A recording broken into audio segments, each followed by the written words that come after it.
Asahan po natin na malaki ang pagbabago ngayon sa Senado, led by new Senate President Tito Soto. Kasi iba ho talaga ang galaw niya. At gusto niya talaga ay linisin ang bumagsak na imahe ng Senado. Sa ayos sa gusto niyo, bagsak na bagsak ang imahe, sira-sira ang ating Senado. Ang kailang reputasyon nasira talaga.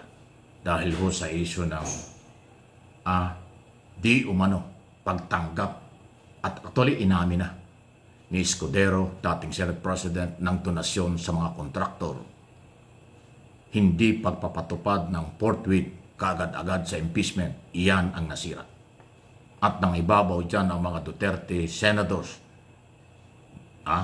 kaya nasira ang Senado. Ngayon yan po yung misyon, yung tandem ni Soto at Ping Lacson. Kasi si Ping Lacson ay Senate President pro tempore, so dalawa sila. 1-in-2 na mataas na posisyon ay hawak ng dalawang magpartner. Kaya pati sa mga iba-ibang komite katulad ng Blue Ribbon Committee napaka-controversial, definitely magbabago ang galaw niyan. At yung mga senador na posibleng merong kinalaman sa insertion, korupsyon sa mga project, posibleng lumabas. Kasi until now, wala pong lumalabas na pangalan. Pag ang Senado ang nag-iimbestiga. Pero asahan natin, pag nagtuloy-tuloy at itong ginagawa ng Kongreso, ang kanilang aakusahan ay Senado. Magbabatuhan sila dyan. Magsisiraan dyan. In-expose Diskaya, kontraktor, ang pangalan ng mga congressman at saka ni Speaker. Asahan natin ang Kongreso gagalaw dyan. Papangalanan din nila ang ilang mga senador. So magwawasakan sila. Magsisiraan sila. Kaya big challenge ito kay Senate President Soto at sa ating mga mamamayan. Pero pasintabi na hindi ko nila lahat nung araw pa until now. Talaga namang sila involved sa mga proyekto na sa ating gobyerno na hindi naman talaga dapat sila sumasali. Kaya ngayong aking proposal, tanggalin ang kapangyarihan ng politikong senador at congressman na makialam sa mga proyekto ng Executive Department. Maiiwasan ang korupsyon. Dahil ang trabaho nila mambabatas, tagagawa ng batas. Hindi naman sila tagagawa ng project. Hindi naman sila tagadikta ng project. Hindi naman sila tagagawa ng pera para doon sa kanilang interest lamang. Ang gagawin nila at a-approve ang batas ay yung budget ng national government. Hindi yung budget para sa kanila. Yung mga insertion dyan, small committee, yan na rumarakit. Sabi ni Congressman Toby. So, hahaba pa itong lamanang ito. Kaya nga sabi ko nga dapat may mag-resign or dapat may umalis. Yung pagiging congressman, mahirap mag-resign niya kung wala delikadesa. Pero hindi po labag sa batas mag-resign ang congressman kahit senador kung may delikadesa. Kasi sabi nila, paano magre-resign? Elected yan. Kung may delikadesa ka, kahit elected, pwede kang mag-resign. Walang batas nagbabawal sa pagre-resign kahit kaninong elected official. Yung Speaker of the House, yan ay inihalal lang ng mga congressman. Kung may delikadesa, para maging maayos ang investigasyon, dapat mag-leave o mag-resign ang speaker. Magpalit kayo ng bagong speaker na mayroong paninindigan at hindi pagtatakpan ang mga investigasyon. Kasi ngayon, kanya-kanya pong denial Lahat ngayon nagmamalinis, hindi totoo. Sabi nga ni Ping Lacson doon sa kanyang speech, pag walang anomalya at hindi pumuputok ang controversial ng anomalya, lahat ng project inaako sa probinsya. Akin ito, akin ito. Marami akong project dito, ang ginagawa ng congressman yan. Para siya guwapo at maging malakas sa mga mamamayang kanyang botante. Pero pag sumabit siya, sabihin, wala akong kinalaman yan. Totoo yun. Pag kabutihan, inaamin. Pag sumabit, dinideny. Yan ang galaw nila. Hindi ko nila lahat, pero siyempre, maraming gumagawa niyan. Kaya yung na-expose na 17 o 18 na congressman, led by Speaker at saka Saldico, chairman ng committee, marami pa po yan. Iisang kontraktor pa lang ang nagsalita, di ba? 15 kontraktor yan, mahigit pa, 67 kontraktor yan ang involved sa mga project na yan. Pag nagsalita yan, kakanta at kakanta yung mga yan. Dapat lang, kasi hindi lang naman sila nakinabang dyan Pero hindi ibig sabihin, kumanta, nagturo at nagsabi ng totoo mga kontraktor ay tapos na. Meron pa rin silang responsibility and accountability. sa anti-graft law at plunder law. Kasi puro plunder ito. Nakakalulang daan-daan bilyon, daan-daang milyon at bilyon pera. Kaya pasok na pasok yan sa plunder law.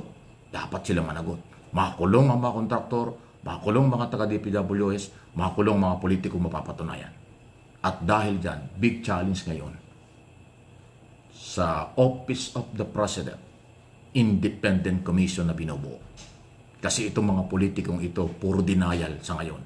Pag komisyon na ang mag-iimbestiga, lalabas ang lahat ng totoong yan. Pag ang kontraktor ay nakipagkaisa at nagsabi ng totoo, doon sa Independent Commission, lalabas ang lahat ng sabit dito. At yan ang kailangan. Kaya bigyan ng authority under executive order, pag-summon, pagpapail ng kaso, pagpapa-aresto sa mga hindi dadalo sa investigasyon ng Independent Commission.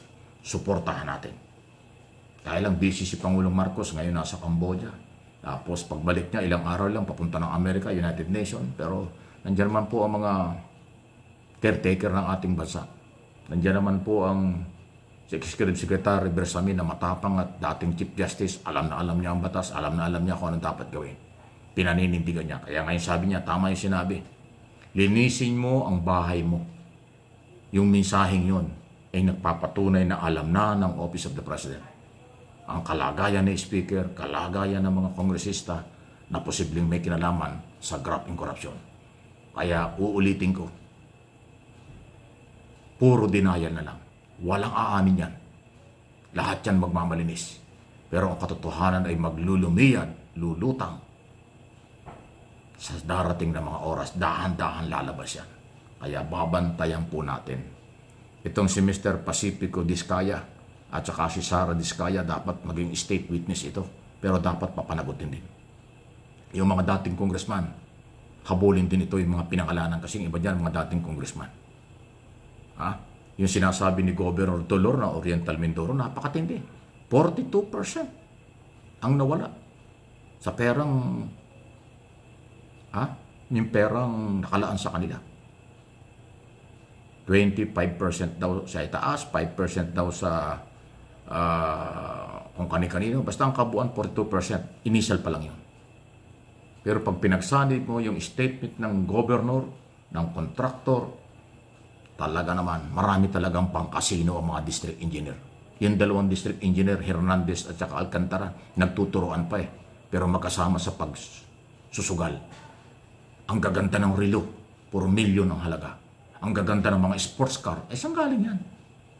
Alam mo ba, sweldo ng district engineer, wala pa yatang 100,000 eh. Alam ko, ganon. Kasi ang public works secretary, ang sweldo niyan, mga 300,000 lang, pababa ng pababa yan eh. Ang district engineer, alam ko, wala pa 100,000. Sabihin natin 100,000. O paano ka makakabili ng 5 milyong halaga ng relo?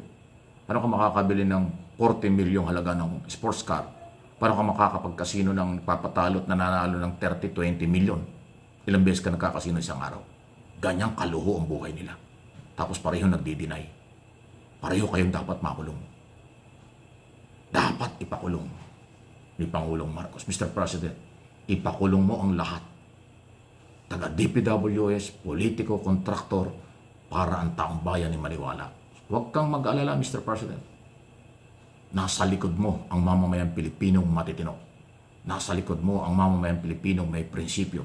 Nasa likod mo ang mamamayang Pilipino nagmamahal ang totoo sa bansang ito. At itong aking channel, susuportahan kita. Sagasaan mo ang dapat sagasaan. Kahit kamag-anak mo. Kahit malapit sa'yo. Yung PTV4, linisin nyo. Yan ang sana'y pagkakatiwala ang paghahatid ng tamang impormasyon eh. Pero kung ganyan ang sitwasyon, sinong manunood dyan pagka ganyan? Pakiayos lang po ninyo, Mr. President.